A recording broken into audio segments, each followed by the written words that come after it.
સમાચાર જે મળ્યા છે મહેસાણા કેનાલમાંથી યુવતીના મૃતદેહ મળવાને લઈને યુવતીની હત્યા કરી કેનાલમાં ફેંક્યાનો પરિવારે આરોપ લગાવ્યો છે। પાટીદાર અગ્રણી વરુણ પટેલે યુવતીના મોતને લઈને સવાલ ઉઠાવ્યા। સોશિયલ મીડિયા પર વરુણ પટેલે એક પોસ્ટ કરી અને સવાલ ઉઠાવ્યા છે। 10 દિવસ પહેલા બુટાપાલડી કેનાલમાંથી મૃતદેહ મળી આવ્યો હતો અને 10 દિવસ વીત્યા તેમ છતાં પોલીસની કાર્યવાહી સામે હવે આક્ષેપ થઈ રહ્યા છે, કારણ કે કાર્યવાહીના નામે મીંડું હોવાનું પરિવારે કહ્યું છે। હત્યાને બદલે આત્મહત્યામાં ખપાવવાનો પ્રયાસ કરવામાં આવી રહ્યો છે તેવો પણ આક્ષેપ પરિવારે લગાવ્યો છે। યુવતીના શરીર પર નિશાન જોઈ પરિવારને હત્યા થયાની આશંકા કરી છે। રામોસણાની યુવતીની બુટાપાલડી પાસેથી મૃતદેહ મળી આવ્યો હતો। 10 દિવસ વીતી ગયા તેમ છતાં હજુ સુધી કોઈ નક્કર કાર્યવાહી નથી કરવામાં આવી તેવો પરિવારે આક્ષેપ લગાવ્યો છે, જેને લઈને હવે વરુણ પટેલે સોશિયલ મીડિયા પર એક પોસ્ટ કરી અને સવાલ ઉઠાવ્યા। પાટીદાર સમાજની એક દીકરી જે 10 દિવસથી ન્યાય માટે જેનો મૃતદેહ પડી રહ્યો છે, 10 દિવસ પહેલા બુટાપાલડી કેનાલમાંથી આ મૃતદેહ મળી આવ્યો હતો। 10 દિવસ વીત્યા તેમ છતાં પોલીસે કોઈ કાર્યવાહી નથી કરી તેવી પરિવારે ફરિયાદ કરી છે। પરિવારનો આરોપ છે કે આ આત્મહત્યા નથી, જેને આત્મહત્યામાં ખપાવવાની કોશિશ કરવામાં આવી રહી છે તે હત્યા છે અને તેને લઈને જ હવે સવાલ ઉઠી રહ્યા છે, કારણ કે મૃતદેહ પર કેટલાક નિશાન પણ જોવા મળ્યા હતા, જેને લઈને પરિવારે તેની હત્યા થયાની આશંકા વ્યક્ત કરી છે। પરંતુ પોલીસે હજુ સુધી કોઈ નક્કર કાર્યવાહી નથી કરી। હત્યા કે આત્મહત્યા તેને લઈને કોઈ ઊંડાણપૂર્વકની તપાસ નથી કરવામાં આવી તેવો આરોપ પરિવારજનોએ લગાવ્યો છે। ત્યારે પાટીદાર અગ્રણી વરુણ પટેલ હવે મેદાને આવ્યા છે। તેમણે સોશિયલ મીડિયા પર એક પોસ્ટ કરી અને સવાલ ઉઠાવ્યા। અમારી સાથે જોડાયા છે સંવાદદાતા અર્પિત દરજી। અર્પિત, એક પાટીદાર યુવતી જેને મૃતદેહ મળી આવે છે અને તેમ છતાં 10 દિવસ થયા પોલીસની કાર્યવાહી પર હવે સવાલ ઉઠ્યા છે અને માત્ર પરિવાર નહીં, વરુણ પટેલે પણ આ અંગે સવાલ ઉઠાવ્યા છે।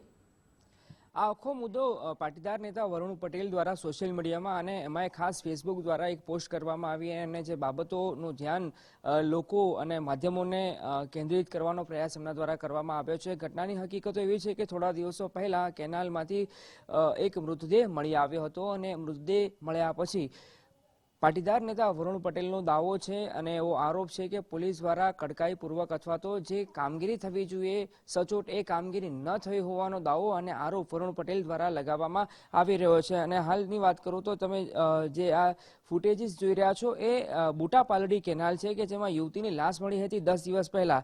એ લાશ મળ્યા બાદ પોલીસે હાલ અકસ્માતે મોતનો ગુનો તો નોંધ્યો છે, પણ પોલીસ દ્વારા પણ બની શકે છે કે આગામી જે પ્રક્રિયા અથવા તો જે કાર્યવાહી કરવામાં આવી રહી છે એ કરવામાં આવી હોઈ શકે। અને હવે મારી સાથે પાટીદાર આગેવાન સતીશભાઈ પટેલ પણ જોડાયા છે। સતીશભાઈ, આ આખો મામલો આપના ધ્યાને કેવી રીતે આવ્યો અને આપના શું દાવા છે, આપનો શું તર્ક છે, આપની શું આશંકા અથવા તો કુશંકા છે આ મૃતદેહ મળી આવ્યો છે એ મામલે? આ હકીકત અમારું એક તમામ જ્ઞાતિ સમાજનું સંગઠન ચાલે એના અમારા જયદેવસિંહ પણ કન્વીનર। તો એ જ્યારે આ વાલી જ્યારે પોલીસ સ્ટેશન અડિયો કાઢતું હતું અને પોલીસ સ્ટેશને કોઈ ફરિયાદ લેવાની નહીં, એમના ધ્યાને આવી આ વાત, ત્યારે સાથે ત્યાં અલગ અલગ પોલીસ સ્ટેશન, ડીવાયએસપી, એસપી કચેરી દરેક જગ્યાએ મળ્યા પણ કોઈને સરખો જવાબ આપ્યો નહીં। આ લાશ કેનાલમાંથી મળી હતી। કેનાલમાંથી લાશ મળી તો એના ઉપર ચપ્પુને એવું વાગેલું હોય એવા ઘા હતા, અર્ધ બાળેલી હાલતમાં આ લાશ હતી અને એને કેનાલમાં નાખી દીધેલી હતી। એટલે એની હત્યા કરીને નાખી દીધેલી હોય એવું જોતા જ માલુમ થાય, તેમ છતાં પોલીસ અધિકારીઓ એને આત્મહત્યામાં ખપાવવા માંગે અને એની કોઈ તપાસ કરતા નથી। ખાલી એડી તપાસ કરી અને સંતોષ માણે। એ પરિવારની અંદર એના પિતા છ નહીં, એના મમ્મી એકલા, એટલે કોઈ લડનાર હતું નહીં, એટલે પોલીસ ધક્કા ખવડાવે અને આની ખરેખર હત્યા થઈ અને કદાચ આની પ્રાથમિક તપાસ કરી અને કરવામાં આવે તો ખૂબ મોટું ષડયંત્ર બહાર આવે એવી વિગત માલુમ। કદાચ આ દીકરીને પણ બીજી ઘણી દીકરીઓને પણ ફસાઈ અને આ રીતે મારી નાખવાનું મોટું સ્કેન્ડલ ચાલતું હોય એવું અમને ધ્યાને લાગી રહ્યું। એટલે ખરેખર આની બહુ ભયંકર હત્યા કરી અને આમાં જોતા પણ એવું લાગે કે એક વ્યક્તિએ નહીં પણ 3-4 જણા લોકોએ આની હત્યા કરી અને કેનાલમાં નાખી દીધી હોય એવું પ્રાથમિક ધોરણે જણાઈ આવે। સતીશભાઈ, આટલી બધી તમે વિગત નો ખ્યાલ છે એટલે કદાચ એ જણાવી શકો કે આપને કોની પર શંકા છે અથવા તો કોણ આની પાછળ સામેલ હોઈ શકે એ પણ કદાચ આપને ખબર હશે તો આપ જણાવી શકો છો? શંકા એવું કે એ દીકરી જો આગળ નોકરી જતી હતી તો નોકરી જતી હતી એટલે જે છોકરા જોડે બાઇક ઉપર અવર જવર કરતી હોય તો પ્રાથમિક ધોરણે એ છોકરા ઉપર વધુ પડતી શંકા જાય. જો પોલીસ એ છોકરાને પકડી અને પૂરેપૂરા રિમાન્ડ લઈને એની તપાસ કરવામાં આવે યોગ્ય દિશામાં તો 100% દૂધનું દૂધ ને પાણીનું પાણી થઈ જાય અને આના હત્યારાઓ જે હોય એ મળી શકે. તો આ જે બેન નોકરી કરતા હતા મૃતક, તો એ જ્યાં નોકરી કરતા હતા અને આપે જે કહી રહ્યા છો આપને એ પણ ખ્યાલ છે કે 2 યુવકો, તો એ 2 યુવકો વિશે પણ આપે તપાસ કરી હશે. તો એ કોણ હતા ને આમની સાથે શું સંબંધ હતો? કોઈ પ્રેમ પ્રકરણની શક્યતા અથવા તો શંકા આશંકા આપને એવું લાગે છે કઈ? આ જે અમને માલુમ થયું એ જે એના મહેલામાં જે બધા રહીશો રહેતા હતા અમને વાત કરી હતી કે આ છોકરી જયારે નોકરી જતી એટલે સ્વાભાવિક વસ્તુ હોય કે છોકરી જતી હોય એ છોકરા જોડે નોકરીના સ્થળે બધા સાથે, તો કદાચ કોઈ એવું કારણ હોઈ શકે. પણ ગમે તે કારણ હોય પણ આ છોકરીની હત્યા કરી અને કેનાલમાં નાખી દીધેલી અને પોલીસ તપાસ કરતી નથી તો અમને એવું પણ માલુમ થાય કે કદાચ પોલીસ ઉપર કોઈ પ્રેશર હોય કો તો પોલીસને કોઈ મોટી રૂપિયાની ઓફર કરવામાં આવી હોય તો આ પોલીસ તપાસ કરતી ના હોય અને પોલીસને એમ હોય કે આના પરિવાર જોડે કોઈ નથી તો લાવો ને ભીનું સંકેલીએ. તો અમે પોલીસને પણ તમારા માધ્યમથી કહેવા માંગીએ છીએ કે આ પરિવાર એકલો નથી, આખા ગુજરાતના તમામ જ્ઞાતિ સમાજના લોકો એની સાથે છે અને આવી કોઈ પણ દીકરી જોડે અન્યાય થશે તો ક્યારે ચલાવી લેવામાં આવશે નહીં. એટલે એને ન્યાય નહીં મળે તો કદાચ આખા મહેસાણામાં મોટું આંદોલન કરવામાં આવશે. ધન્યવાદ સતીશભાઈ, મારી સાથે ઘેરાવો પણ કરવામાં આવશે. આભાર સતીશભાઈ. મારી સાથે વરુણભાઈ પટેલ જોડાયા છે. વરુણભાઈ, મને એ કહો કે હવે 10 દિવસ પછી આપે આ પ્રકારની બાબત, ગંભીર બાબત ધ્યાન દોરવાની અથવા તો માધ્યમો અથવા તો લોકો સમક્ષ આ વાત મૂકવાની ફરજ પડી. આપને આ ઘટના વિશે કેટલો ખ્યાલ છે, શું ખ્યાલ છે, આપને શું આશંકા અથવા તો શંકા છે?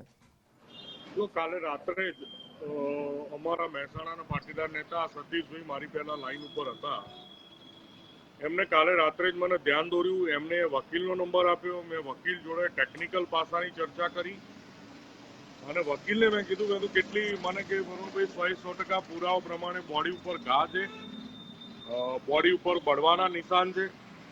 તો જ્યારે કોઈ આત્મહત્યા કરે તો બળીને આત્મહત્યા ના કરે,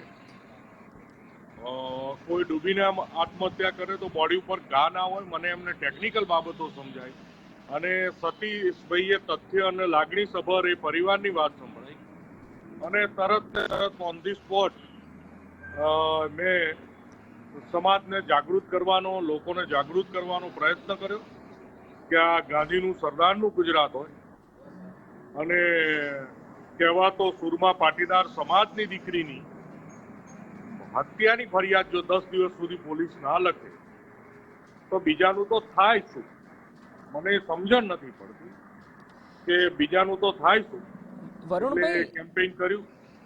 વરુણભાઈ, આપે પોલીસ અધિકારીઓ અથવા તો સ્થાનિક પોલીસ સ્ટેશનનો પણ સંપર્ક કર્યો હશે તો ત્યાં એમનું શું કહેવું છે? એમની સાથે કોઈ સંવાદ કે કોમ્યુનિકેશન થયું છે ખરું?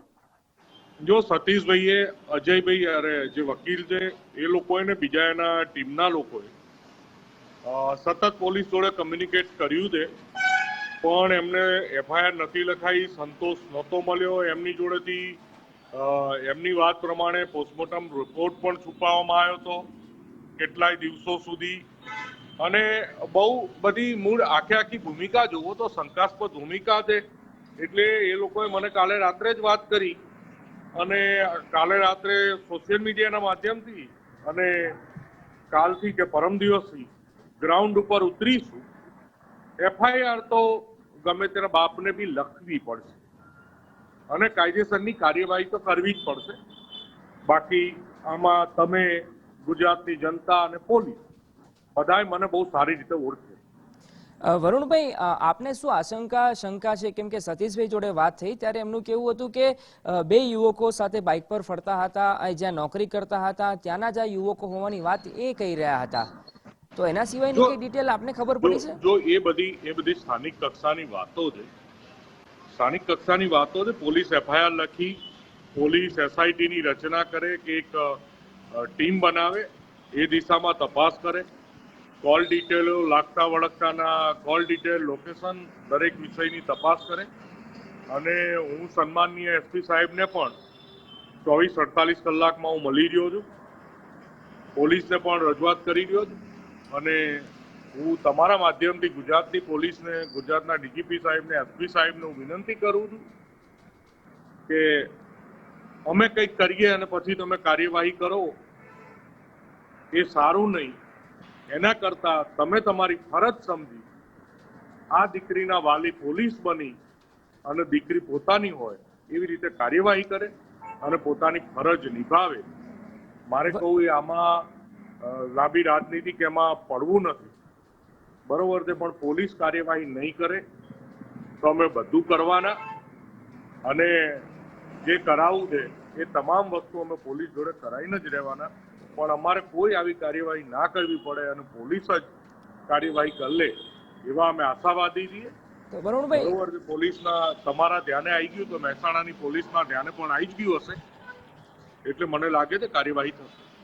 વરુણભાઈ, મારે એ પણ જાણવું છે, આપને આ કિસ્સા વિશે ખ્યાલ છે તો આપને એ ખબર પડી છે ખરી કે પોલીસે અત્યાર સુધી શું કાર્યવાહી કરી છે? એનો આપને કઈ ખ્યાલ છે? જો આપ જણાવી શકો તો. પોલીસે બહુ દુઃખ સાથે કહેવું પડે છે, પોલીસે કોઈ જ કાર્યવાહી નહીં કરી. પોલીસ આત્મહત્યાનો કેસ બતાવી અને ફાઇલ બંધ કરવાની ઉતાવળમાં હતી. ઓકે, કે વણ જોઈતી ક્યાં તપાસ ને બધું કરવું. પોલીસ આત્મહત્યાનો કેસ બતાવી અને ફાઇલ ફટાફટ બંધ કરી દેવાની ઉતાવળમાં હતી. અને કદાચ કોઈ તપાસથી રિલેટેડ કોઈ વ્યક્તિઓએ મલઈ ખાધી હોય ક્યાંયથી, એના કારણે પણ આવું કરતા હોય. એ વોટ એવર તપાસનો વિષય છે. વરુણભાઈ, તો પોલીસ પર કોણ દબાણ કરે અને પોલીસ તો એવી શું મજબૂરી હોય? આપ જે કહી રહ્યા છો તો પછી મતલબ એવો થયો, તો આપને કઈ એ પણ કદાચ ખ્યાલ આવ્યો હોય તો કઈ? જો મારા હાથમાં કે મારા ધ્યાને કાલે સાંજે વાત આવી છે, 7 થી રાત સુધી મેં બધા આગેવાનો, ત્યાંના વકીલ, ત્યાંના કન્સર્ન માણસો જોડે મેં ચર્ચા કરી છે. અને પછી મેં સોશિયલ મીડિયા દ્વારા લોકો સુધી આ વાત પહોંચાડી છે. હજુ ઉઠતાની સાથે જ તમે મને લાઈવમાં બેસાડી દીધો છે. થોડો સમય આપો અને કરું છું બધું. બધું કર્યું તો પોલીસે તપાસ નથી કરી. પોલીસ આ દિશામાં યોગ્ય તપાસ કરે એ જ આશા. અચ્છા, કોઈ નિવેદન લેવામાં આવ્યા છે ખરા જે પરિવારજનો છે અથવા તો જ્યાં જ્યાં કેસને લાગે વળગે એ સંદર્ભમાં કોઈ નિવેદન લેવામાં આવ્યા હોય એવું કંઈ ખરું આમાં? પોલીસે આત્મહત્યામાં જ ખપાવવા માટે જે કરવું પડે એ કર્યું છે. હવે જોઈએ છીએ, અમે તપાસ કરીએ છીએ, એસપી સાહેબને મળું છું અને બધી કાર્યવાહી કરીએ છીએ. આજે થોડો સમય આપો, હું તથ્ય સાથે તમને વાત કરું છું ને આમાં હત્યાની FIR એડમિટ કરાવીએ.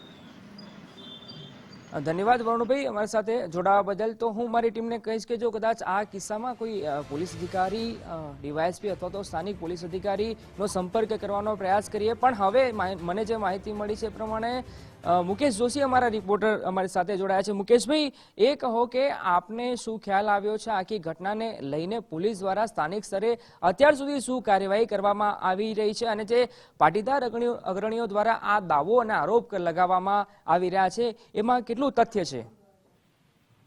ચોક્કસથી જો આપણે જણાવું તો વાત કરવામાં આવે તો અંદાજે 8 થી 10 દિવસ પહેલા જે રામોસણા ગામની સંગીતા પટેલ નામની યુવતી હતી ને જેની લાશ જે છે બુટાપાડડી જે ગામ છે એની પાસે આવેલી એક નર્મદા કેનાલમાંથી લાશ મળી હતી. પરિવારજનોએ કહી શકાય કે પોતાની દીકરી જે છે ખોવાયેલી હોવાનું માલુમ પડતા ત્યાં તપાસ કરી હતી અને પોલીસ દ્વારા તેમને જણાવવામાં આવ્યું હતું કે આ તમારી દીકરીની લાશ છે. ઘટના સ્થળ ઉપર પહોંચીને પરિવારજનોએ જ્યારે લાશનો કબજો મેળવતા હતા ત્યારે યુવતીના શરીર ઉપર કહી શકાય કે કોઈ નિશાન એટલે કે ઘા, કોઈ ચપ્પાના ઘા હોય અથવા તો તેને બર્ન એટલે સળગાવવામાં આવ્યું તેવો પરિવારજનોનો આક્ષેપ છે. ત્યારબાદ કહી શકાય કે પરિવારજનોએ ખાસ જે છે પોલીસ સ્ટેશનમાં હત્યાનો ગુનો નોંધવાની માંગ કરી હતી, પરંતુ પોલીસે જે અકસ્માતે ગુનો નોંધી અને ફરિયાદ જે છે નોંધી હતી અને હત્યાનો ગુનો જે છે પરિવાર દ્વારનો આક્ષેપ હોવા છતાં નોંધેલું. એટલે કહી શકાય કે જે પરિવારનો એવો આક્ષેપ છે કે પોલીસે જે છે આમાં ક્યાંક ને ક્યાંક ઢીલું ઝંકેલું છે. ખાસ વાત કરવામાં આવે તો પરિવાર દ્વારા મહેસાણા તાલુકા પોલીસ સ્ટેશનમાં જઈ અને આ બાબતે હત્યાનો ગુનો નોંધવા માટે પણ 2 થી 3 વખત ત્યાં ગયા હતા અને પાટીદાર સમાજના કેટલાક આગેવાનો પણ એમની સાથે ગયા હતા, પરંતુ પોલીસે જે છે હત્યાનો ગુનો નોંધ્યો નહોતો અને પાટીદાર પરિવારની એવી માંગ પણ હતી કે આની યોગ્ય તપાસ કરવામાં આવે, જરૂર પડે તો CBI ની તપાસ કરવામાં આવે. પાટીદાર સમાજ દ્વારા એવો પણ આક્ષેપ છે કે જ્યારે યુવતીને સળગાવી હોય એવું પણ દ્રશ્યમાન થઈ રહ્યું છે કે આ કેટલા કહી શકાય કે ઊંડા ઘા પણ શરીર પર દેખાઈ રહ્યા છે. ત્યારે એનો કોઈ બળાત્કાર કે કોઈ બીજી કોઈ જઘન્ય ઘટના ઘટી છે અને ત્યારબાદ તેની હત્યા કરીને તળાવમાં કેનાલમાં લાશ ફેંકી દીધી છે. આ તમામ પ્રકારની તપાસ કરવા માટે ખાસ પરિવારજનો સાથે સાથે જે પાટીદાર આગેવાનો હતા તેમના દ્વારા માગ કરવામાં આવી. પરંતુ મુકેશભાઈ, મારે એ જાણવું છે કે જે પાટીદાર અગ્રણીઓ હતા એમના કહેવા પ્રમાણે PM રિપોર્ટ પણ છુપાવવામાં આવ્યો છે, તો એમાં કેટલું તથ્ય છે? PM રિપોર્ટ અંગે કોઈ પોલીસ અધિકારી સાથે આપની વાત થઈ હોય તો એમાં કઈ હકીકત સામે આવી છે ખરી અત્યાર સુધીમાં? ના, PM રિપોર્ટમાં હાલમાં એમને પેનલ PM ની પણ માંગ કરી હતી, પરંતુ પેનલ PM જે થયું હોય એ પ્રકારની માહિતી પરિવાર પાસે પણ નથી. પરંતુ ક્યાંક ને ક્યાંક કહી શકાય કે પરિવાર એવો ચોક્કસપણે આક્ષેપ થઈ રહ્યા છે કે એમને ન્યાય મળવો જોઈએ. ખાસ વાત કરીએ તો જે દીકરી છે સંગીતા પટેલ નામની, એ કહી શકાય કે એના ફાધર પણ હયાત નથી. ત્યારે વિધવા માતાની એકની એક દીકરી હતી અને તેને આ પ્રકારની આવી હાલતમાં લાશ મળી છે. ત્યારે પરિવાર સાથે પાટીદાર સમાજ એવી માંગ કરી રહ્યા છે કે એની યોગ્ય તપાસ થવી જોઈએ. 10 દિવસ જેટલો સમય વીત્યો હોવા છતાં પોલીસ દ્વારા કોઈ કહી શકાય નક્કર પગલા કે નક્કર તપાસ ન કરી હોવાની વાત પણ પરિવાર અને પાટીદાર સમાજના આગેવાનો જણાવી રહ્યા છે. જી ધન્યવાદ મુકેશભાઈ, આપનો આભાર અમારી સાથે જોડાવા બદલ. તો એક આ 10 દિવસ પહેલા ડેડ બોડી મળી આવી હતી, સંગીતા નામની યુવતી હતી, અને એ મામલે હવે પોલીસની કામગીરી સામે અસંતોષ પાટીદાર અગ્રણીઓ દ્વારા વ્યક્ત કરવામાં આવી રહ્યો છે. જો કે એ સ્પષ્ટતા પણ કરી દઉં કે હજુ સુધી અમે પોલીસનો સંપર્ક કરવાનો પ્રયાસ કર્યો પરંતુ એમને કોલ નથી ઉપાડ્યો, એટલે એમના તરફથી શું કાર્યવાહી થઈ છે, એમને શું પ્રક્રિયા કરી અથવા તો ક્યાં સુધી તપાસ પહોંચી છે એ હકીકત જાણી નથી શકાય. એટલે માત્ર હજુ આરોપ લગાવવામાં આવી રહ્યા છે. કેમ કે આ પ્રકારનો કિસ્સો જ્યારે સેન્સિટિવ હોય છે ત્યારે પોલીસ દ્વારા કંઈ કાચું ન કપાઈ જાય એનું પણ ખાસ ધ્યાન રાખવામાં આવતું હોય છે. જો કે આ કિસ્સામાં અત્યાર સુધી શું થયું છે એ પોલીસનો સંપર્ક નથી થઈ શક્યો, એટલે એમનો પક્ષ જાણી નથી શકાયો. પણ હવે આ મામલે પાટીદાર અગ્રણીઓ મેદાને આવ્યા છે અને આ કિસ્સામાં જો યોગ્ય કાર્યવાહી ન થાય તો આગામી દિવસોમાં આ મામલે ઉગ્રતાપૂર્વક લડી લેવાના મૂડમાં પાટીદાર અગ્રણીઓ જણાઈ રહ્યા છે. જી આભાર આપનો જાણકારી આપવા માટે. તો મહેસાણામાં જ્યાં આ યુવતીનો મૃતદેહ મળી આવ્યો હતો, હવે તેને લઈને પાટીદાર અગ્રણીઓ મેદાને આવી ગયા છે. પોલીસ તરફથી પણ શું કાર્યવાહી કરવામાં આવી તેને લઈને પણ ગુજરાત ફર્સ્ટની ટીમ ચોક્કસથી તેમનો સંપર્ક કરશે, કારણ કે આરોપ ખૂબ ગંભીર લગાવવામાં આવ્યા છે. 10 દિવસ પહેલા જે મૃતદેહ મળ્યો હતો તેને પરિવારજનો હત્યાની આશંકા સેવી રહ્યા છે, પરંતુ પોલીસ તરફથી કોઈ જ કાર્યવાહી ન કરાઈ હોવાનો આરોપ પણ પરિવારે લગાવ્યો છે.